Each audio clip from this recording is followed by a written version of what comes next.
नमस्कार, आज मैं ब्रह्म बाबा आश्रम में हूँ। कल हमारा इधर अयोध्या से कुछ संत आए थे, उसमें हमारा प्रेमदास जी महाराज थे। आज मैं फिर बाबा जी के आश्रम में हूँ और बाबा जी के आश्रम में आज देख रहा हूँ श्याम सुंदर दास जी महाराज, वो भी हमारा अयोध्या से इधर आए हैं और जा रहा है पूरी धाम और रथ यात्रा के लिए। ये आना-जाना लगा रहता है। ये हमारा बड़ा रंगमंच है हमारा ये दुनिया। इसमें हम लोग स्टेज में आते हैं, स्टेज से अभिनय करके चले जाते हैं। तो मैं कुछ नहीं बोलूँगा आज। आज हमारा श्याम सुंदर जी महाराज हमारा सामने हैं। मैं श्याम सुंदर दास जी महाराज की एक ही पूछूँगा, माया मोह से मुक्ति कैसे मिले? हम लोग तो एकदम दलदल में फँस रहा हूँ। माया मोह से मुक्ति का कारण तो एक भगवान का चरण है। भगवान का चरण है, उसके सिवा दूसरा कुछ है नहीं। और नाना प्रकार का साधन है। जैसा हाँ, जैसे कि रहते हुए अपने इस संसार में रहते हुए भी सारा काम करते हुए भी भगवान के चरणों में लगा रहना, अपने जो सदगृहस्थ हैं उस कार्य में लगा रहना, तो यही सब कारण है। लेकिन संसार का जो परिवार जो है, हाँ, इसका माया मोह से कभी-कभी बड़ा धक्का खाने से ना बहुत दुख लगता है। वो दुख सहने का शक्ति कहाँ से मिलेगा? इस दुख में तो भगवान भी आए हैं, तो वो भी देखिए दुख दिखाए हैं कि हमारा जो माया है वो किसी को नहीं छोड़ता है। भगवान स्वयं अपने मुख से कहे। मैंने कर्मफल को भोग करना ही पड़ेगा। हाँ, कर्म फल सबको भोगना पड़ता है। यहाँ पे ये कर्म भूमि है, सबको भोगना पड़ता है, हम हो या आप हो, भोगना ही। हाँ, भोगना ही है उसको। वो मार्ग ही है, स्टेप बाय स्टेप चलने का वो मार्ग है। कर्म फल भोगना ही पड़ता है, सबको भोगना पड़ता है। जैसे कि रामदास जी हुए, जैसे पुरी में, तो लास्ट में उनको इतना तबीयत खराब हो गया कि जहाँ रहते थे वहीं पर मैला उला हो जाता था, पेट उट खराब हो गया था। तो भगवान लास्ट में आकर के उनको जब वो हो गया तो बोले कि अपने यहाँ से थोड़ा आगे समुद्र किनारे कुटिया है, वहाँ चलते हैं। तो भगवान बटुक के रूप में आकर के और उनको जल देने लगे। बोले कि किसे, आप कौन? तो बोले कि मैं ब्राह्मण। बोले आजकल कौन ब्राह्मण किसका सेवा करता है? तो बोले हमको अपना भक्त का दुख देखा नहीं जाता है, देखा नहीं जाता है। तो बोले कि आप तो समर्थ हैं, दुख को दूर कर दीजिए। तो उन्होंने बताया कि दुख तो मैं दूर कर दूंगा, लेकिन फिर अगले जन्म में आपको भोगना पड़ेगा। थोड़ा बचा है उसको भोग लीजिए। तो कहे हमसे अब सहा नहीं जाता। तो भगवान स्वयं बीमार पड़े हैं। वही रथ यात्रा जो चलता है अभी भी, रामदास जी महाराज। हाँ, और भगवान के साथ जो कटहर चोरी किए राजा के यहाँ, हाँ, बहुत सारे लीला किए हैं उनके साथ। बहुत सारा लीला है। हाँ, तो भगवान तो देखिए हर जगह पे खड़े हैं आपके साथ और हमारे साथ। अभी थोड़ा सा हट के बात कर रहा हूँ, मैं बड़ा इमोशनल हो गया हूँ। ये श्याम सुंदर जी महाराज, आप कितना उम्र में आप गृह त्याग कर लिया? उस टाइम अब उम्र कम था। हाँ।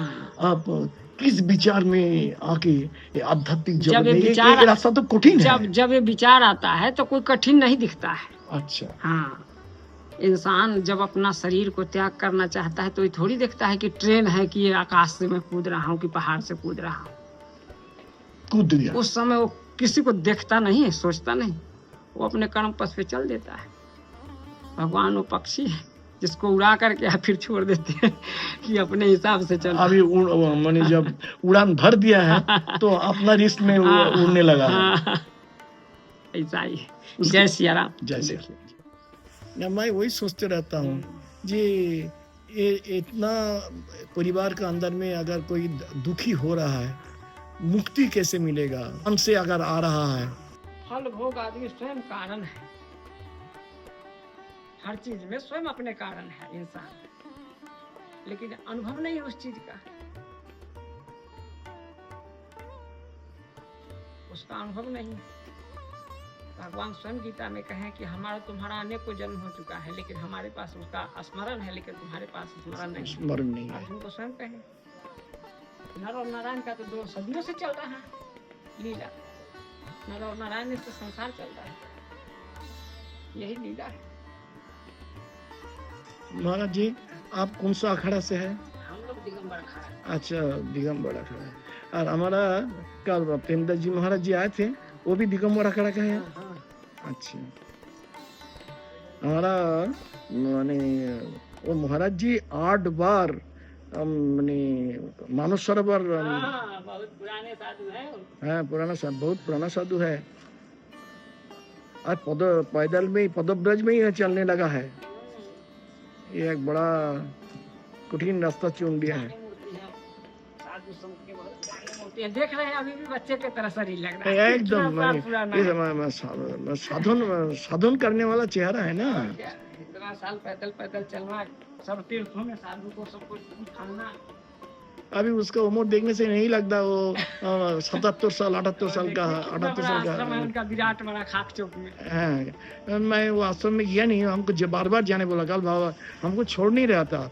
मैं सारा दिन बाबा जी के साथ प्रेमदास जी महाराज के साथ हमारा अच्छा संबंध है। तो खाक चौक में हाँ, बहुत बड़ा आश्रम है महाराज का। अच्छा खाक हाँ, बहुत शिष्य हैं उनके। मैंने कम से कम 100-150 उसका मैंने यही होगा। हाँ हाँ होगा। अभी तो साधु बन ही नहीं रहे उतना, जो फूल से चले हम तो 1-2 बच्चे हो रहे हैं। लेकिन तो भी अपने प्रभाव से आदमी आ ही जाता है।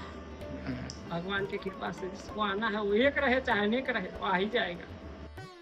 श्री श्री श्याम सुंदर महाराज के साथ बातचीत करते वक्त हमको ये विश्वास आ गया है कि ये हमारा कर्मभूमि में कर्म करने से ही नहीं होगा, साथ साथ धर्मों को भी निभाना पड़ेगा। जहाँ कर्मों और धर्मों का सह अवस्थान होगा उधर आध्यात्मिक चेतना का उन्मेष होगा और मुक्ति का दिशा शायद उसी से मिल सकता है, ये हमारा विश्वास। मैंने कली युग में नाम बिना गति नहीं है। नाम एक ही साधन है। मैंने वो औजार का वहाँ भी काम करना पड़े। काम लेकिन आदमी विश्वास नहीं कर पाता है, देखता है कि वो लास्ट स्टॉप में हमारा प्रमोशन होने वाला है तो उल्टा सुल्टा काम करवा देते। उल्टा सुल्टा काम करवा देते हैं, आप कैसे जा पाइएगा? क्योंकि माया और माया दोनों भगवान का साथ में रहता है। माया और माया। ये माया से मुक्ति तो इसीलिए आपको ये जो है भगवान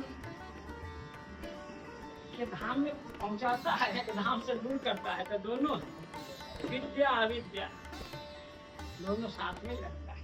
माने दोनों के ऊपर में तो दुनिया टिका है। हाँ, जन्म मृत्यु विद्या अविद्या सत्य असत्य सब तीसरा तो है ही नहीं। स्त्री पुरुष सबका लगाव एक दूसरे का, दिन रात सब एक दूसरे का लगाव, एक दूसरे का पूरक है। धर्म अधर्म हम एक दूसरे के पूरक हैं।